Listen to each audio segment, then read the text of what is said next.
Эми тыянак сөздү кайра айланып Нурзат өзүңдөн баштайбызбы? Жыйынтыгында айтарыбыз сөз түрдө ден соолук биринчиден Данияр сага. Себеби сага абдан сабыр өзүңө керек.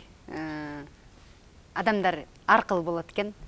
Кээде смсиң көп келгенде жакпайт экен, аз келгенде жакпайт. Негизи эле бирөө айткандай, мен баарына жаккыдай доллар эмесмин да деп. Анын сыңарындай сенин ушунчалык эрдигиңе баа беребиз. Сенин колдоочуларың сени көрө албагандардан дагы көп экендигин эсиңде болсун. Кудайым сага өмүр, анан ден соолук, анан ийгилик, анан сабыр берсин. Сага чоң рахмат ушундай бир эл жер үчүн жакшы иштерди кылып атканың үчүн. Бул опурталдуу заманда чындап келгенде адамдардын башына түшкөн көптөгөн түйшүктөр бар. Ошого сабыр кылуу менен гана жеңиш керек чындыгында.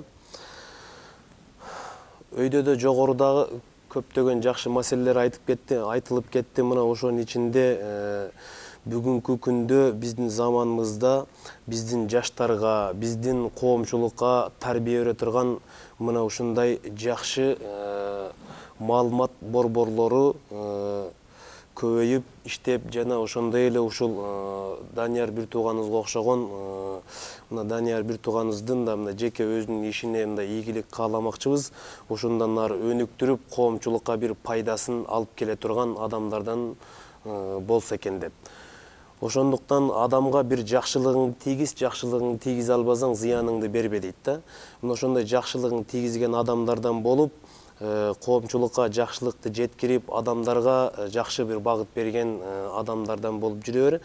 Анан биздин пайгамбарыбыз саллаллаху алейхи вассаламдын хадисинде келгендей, бир сахаба келип пайгамбардан сурайт да, амалдардын эң жакшылыгы эмне экенин сураган кезде пайгамбарыбыз саллаллаху алейхи вассалам айткан: «Ас-сала аля вактиха» деген да. Өз убагында окулган намаз деген да. Андан кийин эмне дегенден кийин амлик хаза деп туруп, сөөмөйү менен оозунда тилин көрсөткөн да, ушуңа сак бол, бекем бол деп дайыма көрсөткөн да. Мына ошол аз сүйлөп, саз иш кыла турган адамдардан болушуңа тилектешпиз.